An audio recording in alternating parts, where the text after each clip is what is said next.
frustrated. People are somewhat lost. People are angry. My ask is that if you have a kidney transplant or a liver transplant or a heart transplant, or you know someone who has those serious procedures in the past, to really get vaccinated with that booster. It will make a difference. Thanks for joining us. The snow is still coming down. City crews still tackling the roads. While this storm didn't pack as big of a punch as first predicted, there's still plenty of snow to clean up. And many Windsorites were out lending a helping hand and others just having some fun. The CBC's Jason Vio joins us live now from the outside. Jason, what was it like out there today? What is it like out there today? Well, it's quite different than it was 24 hours ago, Katarina. Obviously, fresh blanket of snow. It seems windier. It's still coming down. A lot of shoveling and sledding and slipping around. It was quite slick out there today. And the city crews and those private contractors are still working on those main roads as well as EC Row. But when it comes to sidewalks, like I think what I'm standing on here, that will be up to residents and private business owners to clear in the next little bit. But all of that heavy lifting from that shoveling didn't stop people from also having fun today. Morning, guys. Even though the snowstorm wasn't as severe as first forecasted, the constant dumping of snow was enough to cancel school buses for 2 days. Yesterday, that meant 250 kids at Southwood Public School didn't show up. But for those who did, everybody's got snow pants. As long as the snow stays on the ground, they're happy, they're go-lucky, and they like getting out. So we'll make some snow angels at recess, and the teachers get down with them, and we have a good time. Assumption College Catholic Middle School was also a lot emptier than usual. We're shoveling snow for people in the neighborhood because there was a blizzard yesterday, and so we're kind of just trying to help them out. And they're a bit older folks that can't shovel as much, so most people have been great and appreciative. They come and say thank you, and they're taking pictures. The kids think it's great. So we're having a good time, and it's a beautiful day. It feels really good. I'm really happy to be able to help people, because it can be difficult for some people to shovel out, but it feels nice. Also nice for the more than 125 homeowners whose sidewalks they helped clear. Others had a little more power when helping neighbors clear their walkways. My neighbor, for instance, she hurt her leg. She has 2 injuries on her one leg, and she can't do it. So I told her, don't worry about it, I do it. Across the street here, it's an old lady. Her relatives usually do it, but they cannot always get through in the winter. So if it's not done, I just go over and do a couple neighbors. And some who didn't attend school could maybe be found here, sledding at Malden Park. Definitely the tobogganing. Yeah. It's that place is just, I love going down this hill. The big hill. Big hill. Why do you like the big hill? Because it goes more quick than the small hill. I'm just going tobogganing. I just let one of my friends go down since I saw you guys. I just jump onto my sled, and if I'm about to hit a tree, I just swerve over. But health officials are also cautioning while you're out there having fun to be safe, especially while sledding. At Blue Water Health in Sarnia, for example, they say over the last day or so there have been some injuries related to the weather. 2 people were in hospital, or at least treated at the hospital because of a sledding accident. There were foot fractures involved, a child and an adult there. And they're also saying, or they're warning people not to clear out their discharge chutes in their snow blowers, sticking their hand in while it's on. They say they get an injury like that almost every year where someone comes in with a partial amputation. So they're warning people, shut it off, use a stick, and that won't happen. They say thankfully that hasn't happened this year. As far as the city back here in Windsor, well, they say the side streets like this one, they hope to start tackling tomorrow morning. Thanks so much for bringing us day 2 of this coverage, Jason. CBC's Jason Vio live tonight. Turning now to the latest on COVID-19 in our region. 5 more people in Windsor, Essex have died because of the virus. 53 people so far this month alone. And today, the local health unit shed some light on who is succumbing to the virus. When we look at the people dying of COVID currently, and I was just speaking to a colleague at the Windsor Hospital last night, there are really 2 large groups of people dying. One are unvaccinated people, and a number of those deaths are people in the prime of their life. And Many of those deaths are really senseless and are preventable. The other group of people that are dying of COVID are people with chronic medical conditions who are vaccinated. The doctor is also urging transplant recipients and cancer recipients to get a COVID-19 booster if they are eligible for it. We turn now to the ongoing protest in Ottawa. Police say the situation in the capital is now somewhere between a demonstration and an occupation. Protest organizers held a news conference today to repeat that they will not leave until COVID-19 mandates and restrictions are lifted. Hundreds of demonstrators who say they're fighting for freedom continue to block roads and make a lot of noise. CBC's Ashley Burke has the latest. This restaurant worker turned counter-protester says he's fed up. I want to go back to work. I want these people to protest properly. I don't even want them to go home. I want them to stop holding Ottawa hostage. A message demonstrators surrounding him tried to drown out. They're trying to disrupt this interview, obviously. Police say they ramped up enforcement and issued tickets outside the downtown core for honking, driving with unsecured fuel cans, and driving the wrong way. They're going to lose anyways. You see what's happening here right now is we're going to outnumber everybody.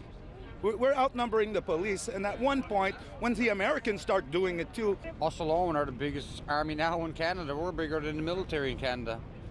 So you're calling yourself an army now? Is that what you... No, we're calling us freedom fighters. The state of Texas is the biggest army in the world, the long gun owners. Organizers insist this is a peaceful protest and they're not leaving until they get what they want. We are therefore calling on all levels of government in Canada to end all COVID mandates and restrictions. They've incorporated a not-for-profit to try and get GoFundMe to release $10 million in donations, now under review.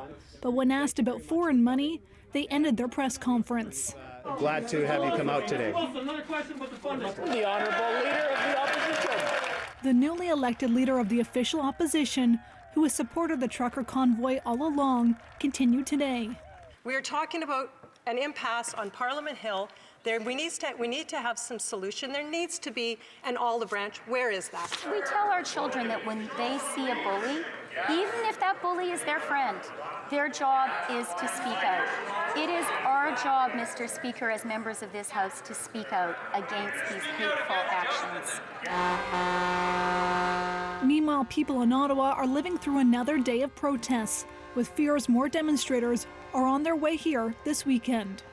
Ashley Burke, CBC News, Ottawa. Police in Ottawa have said that the size and nature of the protest means police measures might not be enough to bring it to an end. And there have been suggestions that the military could be brought in to help. But officials admit that would come with serious risks. And Prime Minister Justin Trudeau says it's not currently part of the planning. One has to be very, very cautious before deploying military in situations engaging Canadians. It is not something that anyone should enter in lightly. But as of now, there have been no requests, and that is not in the cards right now. And as you saw earlier, Manitoba MP Candice Bergen has made her first appearance in the Commons as the Conservative Party's interim leader. Bergen was chosen by the caucus last night, hours after it turfed Erin O'Toole by a majority vote. Bergen served as deputy leader under Andrew Scheer from 2016 to 2020. Her job now to carry a divided party into its third leadership election since 2015. Now, as the interim, Bergen will not be allowed to run in that race. The party hopes to have a new permanent leader in place by the end of the year. Now, for more on the latest on both the convoy and turmoil within his Conservative Party, we spoke with Essex MP Chris Lewis. He's expressed support for the convoy, saying it's mostly peaceful. He acknowledged that some behaviors, like dancing on the National War Memorial, were disgraceful, but says those involved were bad apples. He says the situation as a whole is reflective of the divide across the country and the changes many are craving. I spoke with him about that and his support for the new interim leader. He says it's time for the party to look forward. I believe this country is divided. It's frayed at the very seams. It's torn apart. and people are looking for a place to call home with regards to political parties. And we can't go so far to the right, and we can't go so far to the left. And so I think Erin O'Toole did a fantastic job in setting up our party for future generations, and I'm excited for that. But I would not, and I will not, ever blame Erin O'Toole for this. I would suggest that people are just frustrated. They're angry. They're tired. They're sick and tired, quite frankly, and they just want to change. And whoever was at the helm perhaps would have had this exact same change, because that's what people are after. You mentioned that you feel that the party is quite unified. But some actually say, I've heard other MPs say, now we need to unify the party and that it's going to be quite difficult to do so. What needs to happen now in order for all members of the party to feel like they are a united front? Mm-hmm. Yeah, for sure. So listen, again, Candice Bergen is a very, very great individual, very great leader. I believe that she'll unify the party, to a different level, perhaps. But I don't think that our party is as split as some folks may think. I believe that our party is very much united, although it's like a big family, right? So when you have a big family gathering, perhaps at Christmas, there's going to be disagreements. There's going to be good conversation, and those are healthy. That conversation is a very healthy conversation, no different than walking in the streets of Ottawa on Wellington Street in front of Parliament and having conversations with the protesters.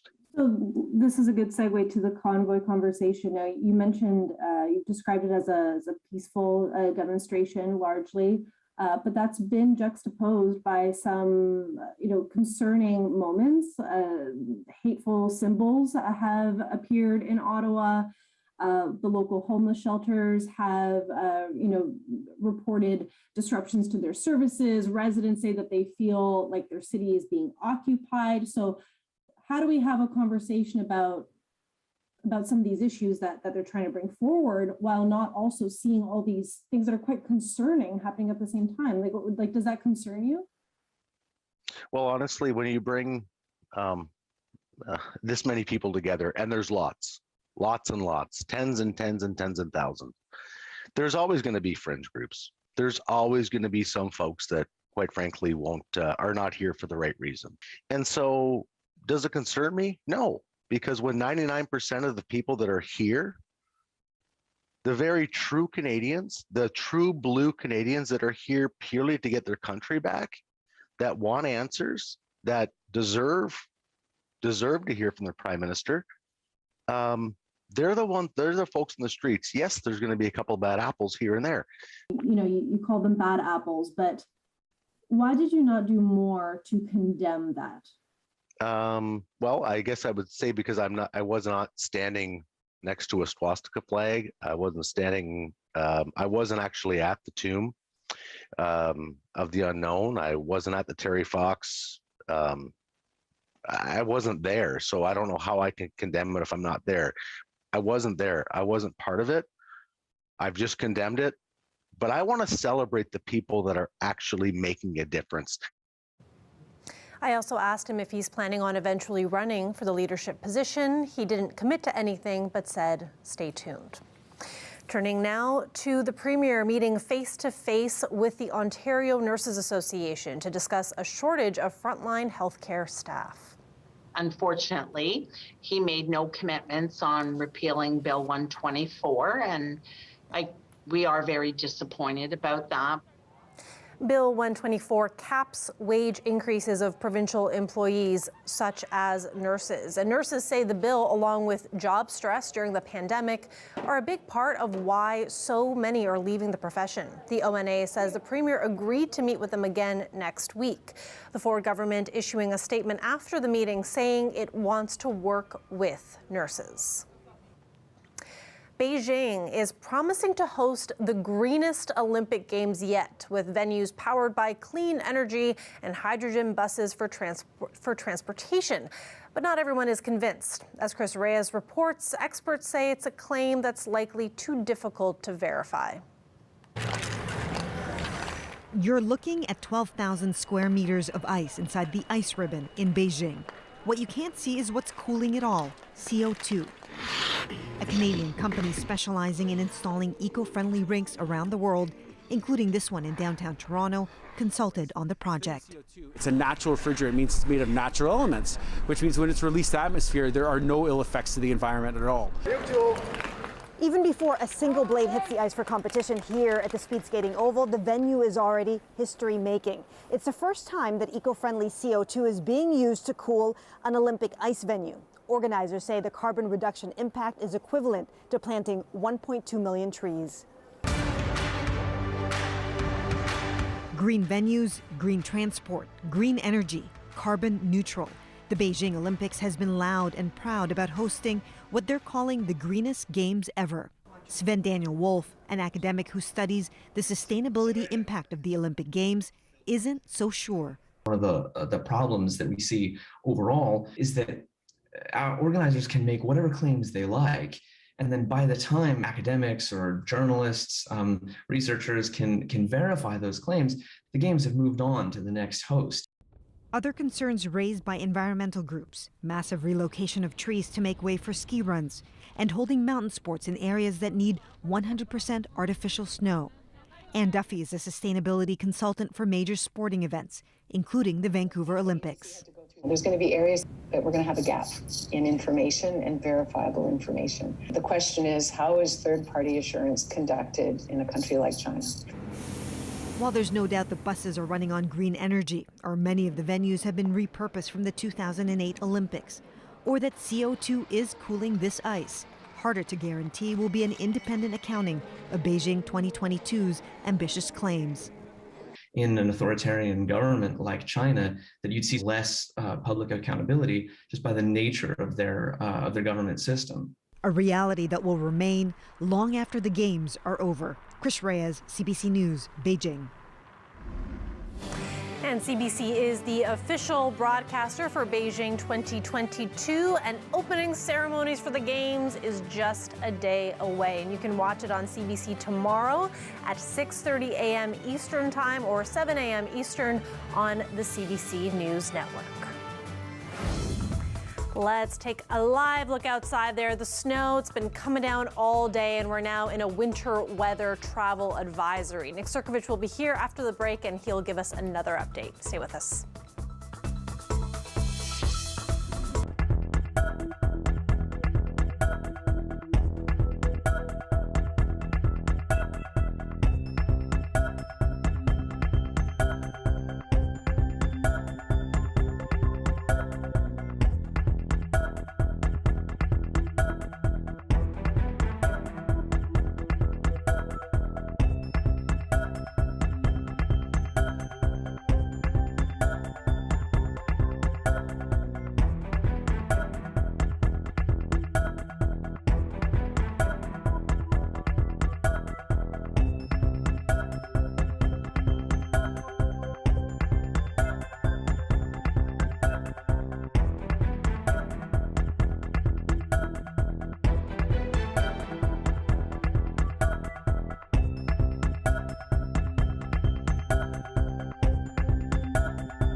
With all of the snow that we've received over the past 2 days, some Windsorites are making the most out of it. Some are out enjoying some sledding down the hill at Malden Park. So let's take a look at that right now.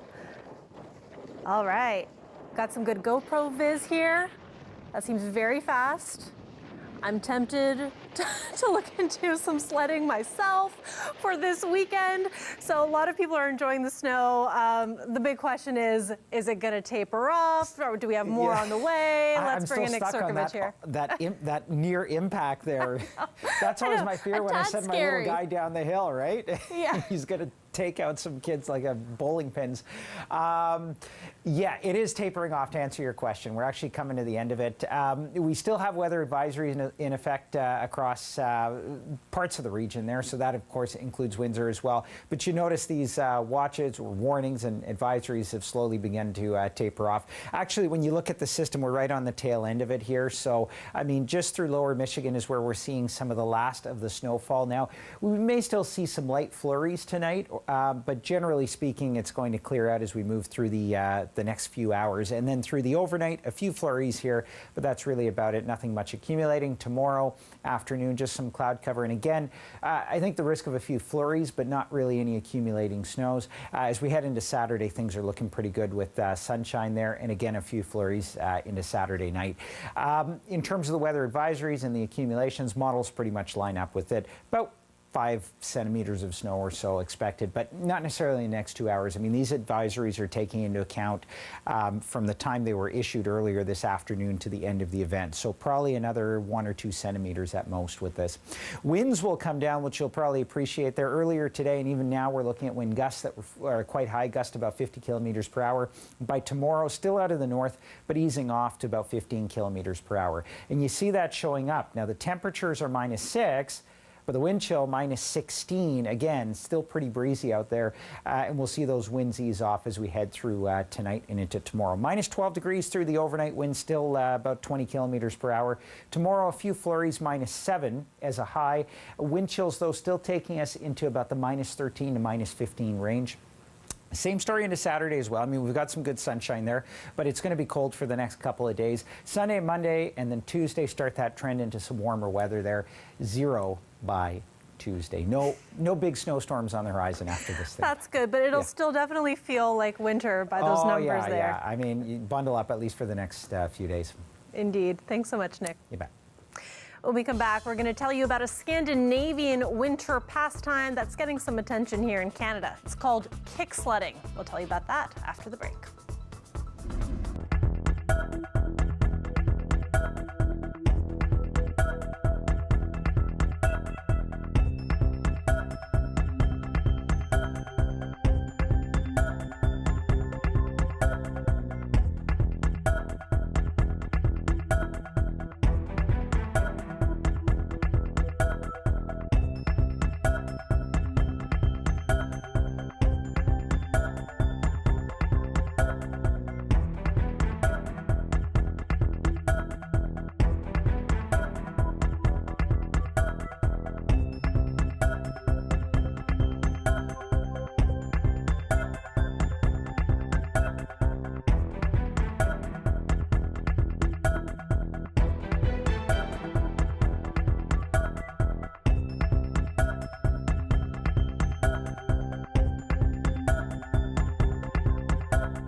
A popular winter activity in Scandinavia is getting positive reviews here in Canada. It's called kick sledding, and residents of a New Brunswick community that purchased some of the kick sleds say it's a pastime with plenty of appeal.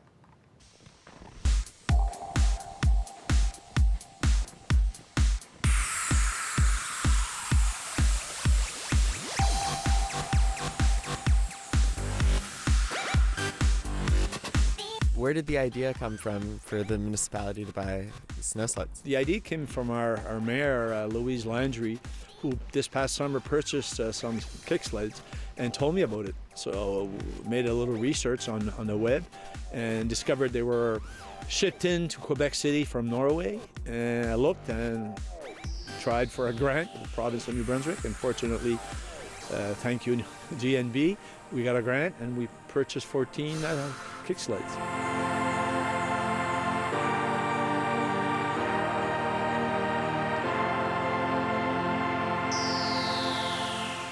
We rented them over the weekend for the first time after seeing that on social media. And it was something that looked fun, so we decided to call Beaubassin Est to rent them. And we had a blast over the weekend, so we decided to rent some for the kids for this week, since it's only online learning, so they have more time to play in the snow and outside.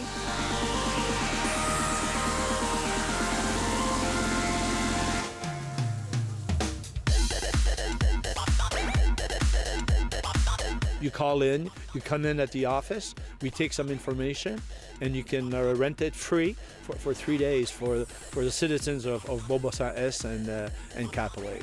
And let me assure you that at the end of 3 days, when you bring them back, I have another list of people or families waiting to pick them up, because it's new and it's kind of cool. As long as they become available, like, we want to give others their turn too, so we rent them for a few days, return them back a few days after, call back if they have them again, and we plan on doing that for the rest of the winter if the snow keeps on the ground. Definitely looks like fun, and we've got enough snow here that you might want to try that yourself. So we're going to leave you with more outdoor scenes before we go, and if you look closely, you might even be able to spot one of our reporters, Jennifer LaGrassa. Thank you so much for watching. Have a great night, everybody. There.